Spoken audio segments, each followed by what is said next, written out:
ሙሽራዬ አሰብ ሙሽራዬ ሞታና መግቢያ የህልውናዬ አሉላ አባ ነጋ ራሱ ቀይ ባህር የኢትዮጵያ የተፈጥሮ ወሰን ሆኖ ኖሯል ይኖራል ይላሉ። ወደብ በሚመለከት ውሃ ያስጠጣል።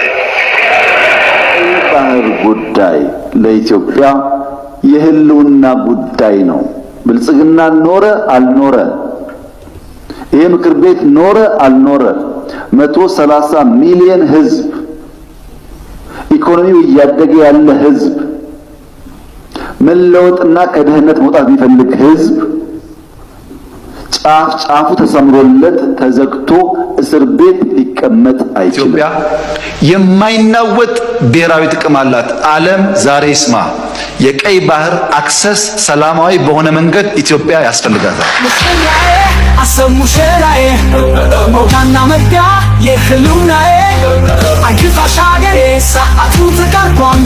ወደብ አልባ መሆን ከእንግዲህ ያበቃል። ግባ በሉት ተነሳ ያንን አንበሳ፣ ግባ በሉት ተነሳ ያንን አንበሳ። ክፈት በሉት በሩን የባህሩን፣ ክፈት በሉት በሩን የባህሩን። እንገባለን አሰብን ወስፈር እንገባለን። በነገራችን ላይ ቀይ ባህር ያስፈልገናል ኢምፖርታንት ነው የማይል ዓለም አለ እንዴ? ከምስራቅ ጫፍ ከምዕራብ ጫፍ ያስፈልጋል ብሎ እኮ እዚህ ያሉ ሰፈራችን ምን ነው እኛ ስንፈልገው ነውር ሆነ። ማንንም የማውረር ፍላጎት የለንም። በቢዝነስ ህግ ግን የማያወላዳ ምርጫ እንፈልጋለን። ግን ኢትዮጵያ ወደ ኤርትራ፣ ወደ ሶማሌ፣ ወደ ጅቡቲ፣ ወደ ኬንያ ወይም ወደ ሌላ ጎረቤቶቻችን አንድ ጥይት የመተኮስ ፍላጎት የላትም። በሉዓላዊነታቸው ጥያቄ የላትም። እያልን ያለነው በአፍሪካ ምርጥ አየር መንገድ አለን፣ እሱን ንጋራና ውሃ አጋሩን። በአፍሪካ አንደኛውን ግድብ ገንብተናል፣ እሱን ንጋራና አጋሩን። እናንተም ችግር አለባችሁ ኢኮኖሚ፣ እኛም ችግር አለብን፣ ተያይዘን እንደግ ነው ያልነው። አየር መንገድን እንጋራ ማለት እንዴት ጦርነት ሊሆን ይችላል? ህዳሴ ግድብ እኮ ስሙ ራሱ ኩራት ነው፣ እንኳን ልትጋራው ቀርቶ በስንት መከራ እኮ የገነባነው ጉዳይ ነው። እሱንም ቢሆን እንጋራ፣ ግድ የለም ፍሬሽ ውሃ እንጋራ ነው እየተባለ ያለው። ይህንን ጉዳይ በሰከነ መንገድ በሰላማዊ መንገድ መወያየት ጥሩ ነው። ቀይ ባህርን በሚመለከት ያለው ጉዳይ እስካሁን እኛ ጮኸናል። ካሁን በኋላ ግን የኛ ጎረቤቶች በዚህ ጉዳይ ቢጮሁ መልካም ይመስለኛል። ምን ማለት ነው?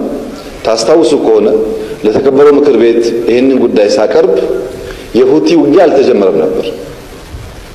ይሄ አሁን ያለው የጋዛ ጦርነት ስላልነበረ ሁቲ ቢተኩስና ጅቡቲ ላይ የጅቡቲ ወደብ ስራውን መስራት ቢቸገር ምን እንሆናለን ብያችሁ ነበር። ታስታውሱ ከሆነ ይሄው እኮ አየነው።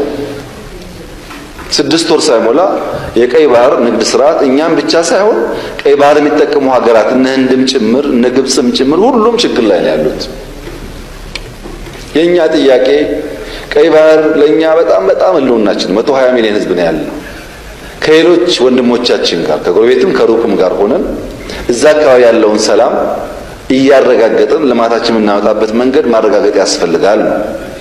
እኛ ሞቃዲሾ ገብተን መሞታችን ትክክል ከሆነ፣ ሱዳን ዳርፉር ሄደን መሞታችን ትክክል ከሆነ፣ ቀይ ባህር ላይ ሽብር ሲፈጠር ሄደን እንሞት ሲባል እንዴት ጥያቄ ይሆናል? ያው እኮ ነው ሞቃዲሾ ሲሾርም ያው ነው።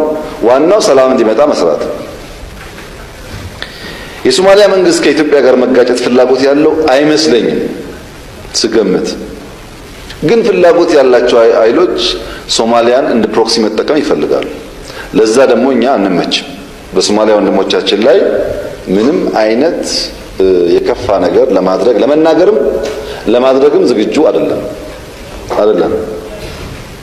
እነዛ የሚመኙ ኃይሎች ለአንዳንድ ዲያስፖራ ወንድሞቻችን ሚዲያ እንደከፈቱላቸው ሁሉ ለአንዳንድ ሶማሌ ወንድሞቻችን የተወሰነ ነገር ሊያደርጉላቸው ይችላሉ። ሊያዋጉን ግን አይችሉም። በእኛ በኩል ቢያንስ አንዋጋም፣ አንፈልግም። እኛ የምንፈልገው ሶማሊያ ጠንክራ አድጋ በልጽጋ ለኢትዮጵያ ትልቅ ገበያ ሆና ከኢትዮጵያ ተጠቅማ ኢትዮጵያን ጠቅማ ማየት ነው። ይህ አቋማችን በሶማሌ ህዝብም ይታወቃል። ለሶማሌ አንድነት እንደዚህ መንግስት የሰራ የለም። ሶማሊላንድና ሶማሊያን ለማገናኘት ብዙ ጥረት አድርገናል። ነገም ሶማሊያና ሶማሊላንድ ቢስማሙ የመጀመሪያው ተደሳች አገር ኢትዮጵያ ናት። የኛ ፕሮጀክት እሷ ነው። የኛ ፕሮጀክት ስጋት ነው። 120 ሚሊዮን ህዝብ ይዘናል። ባካችሁ ተረዱን ነው። 5000 ኪሎ ሜትር ነው ሲሾ። ይህን ዓለም ተገንዝቦ በዓለም ህግ እንዲዳኘን እንጠብቃለን። ብዙ ፍላጎቶች አሉ፣ ብዙ ጩኸቶች አሉ። በዓለም ህግ በቢዝነስ ህግ መዳኘት እንፈልጋለን። ከማንም መቀማት አንፈልግም። የማንንም ሉዓላዊነት መንካት አንፈልግም። እናከብራቸዋለን። ወንድሞቻችን ናቸው፣ እንወዳቸዋለን። በቸገራቸው ጊዜ እንሞትላቸዋለን። አሁንም ከሞላ ጎደል ምግብ እንጋራለን። ዋናው አምራች በቀጠናው ኢትዮጵያ ናት። ግልጽ ነው ይሄ። አሁን ለሶማሊያ ትላልቅ 4 ሪቨሮች ይፈሳሉ። ነዋቢ ሸበሌ በደስታ ነው ወደዛ ውሃ መፍሰሱ ትክክል ብለን ነው የምናስበው እንጂ የኛ ውሃ እንዳይለን አናስብም። የኛን ውሃ መጠቀም አለበት ቢኮዝ ወንድሞቻችን ስለሆነ እና አየር ላይ በጣም ብዙ ኖይዞች፣ አቧራዎች አሉ። አቧራው ጭሰ ደግሞ ማለት የሚፈልጉ ሀገሮች አሉ። ከኛ ተምሮ መሰለኝ እና እኛ ደግሞ አቧራውን ሬስት ማድረግ እንፈልጋለን። ምንፈልገው አሻራ ብቻ ነው። ምንፈልገው ልማት ብቻ ነው። ግርግር አንፈልግም። ኢትዮጵያ በታሪኳ ማንንም ሀገር ወራ አታውቅም። ማንንም ሀገር ወሯት ግን አሸንፏት አያውቅም። 3 አይደለም 10 ቢደመር ኢትዮጵያ ማሸነፍ አይችልም። እኛ እንዋጋም አንፈልግም። ወደዚህ ከመጣ ደግሞ አይችልም። ለሱ በቂ የሆነ አቅም አለን። ስጋት የለብን። እኛ ያሰጋን የሰፈር ጎረምሳ ነው እንጂ ወራሪ አይደለም። እኛው መታየት ያለበት ቀይ ባህር ነው። የቀይ ባህር ጉዳይ በደንብ ንግግር ያስፈልገዋል። አንናገረውም፣ አናነሳውም። ለግጭት ነው እንደዛ አይደለም። ግጭት የሚባል እኛ አንፈልግም፣ ግን እናነሳዋለን። ሁለተኛው አባይ ነው። ሶስተኛው ጠቅላይ አፍሪካ ቀንድ ነው። የውሃ እውነታ የሀገራችን ደግሞ ሁኔታ እንዴት ይታያል?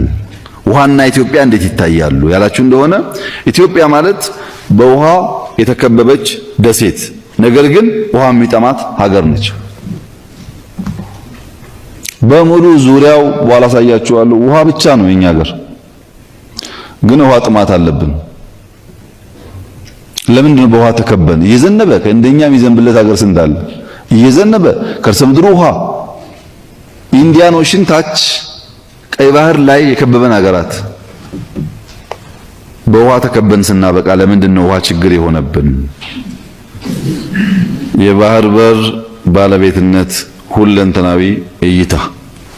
የባህር በር ያስፈልጋል አያስፈልግም? ለምን ያስፈልጋል? ትርፍ ጥያቄ ነው ወይ አሁናዊ ጥያቄ ነው? እነዚህን ጉዳዮች ወደ ማየት ያስፈልጋል። ኢትዮጵያ ማለት በትክክለኛው እቺ ናት። ይሄ ቀይ ባህር ይታያችኋል፣ እዚህ ጋር ከርሰው ይታያል። ይሄ ቀይ ባህር ነው። ይሄ ደግሞ አባይ ነው። ኢትዮጵያ ማለት እዚህ ውስጥ ነው ያለችው። ይሄኛው ውሃ ይመለከትሻል፣ ይሄኛው ውሃ አይመለከትሽም ብትላት አይሰራም። ኔቸር እንደዛ አይልም። ከኢትዮጵያ ጋር እዚህ ጋር ኤርትራ አለች። በዚህኛውም ያገባታል፣ በዚህኛውም ያገባታል። እዚህ ጋር ሱዳን አለች። በዚህኛውም ያገባታል፣ በዚህኛውም ያገባታል። እዚህ ጋር ግብጽ አለች። በዚህኛውም ያገባታል፣ በዚህኛውም ያገባታል።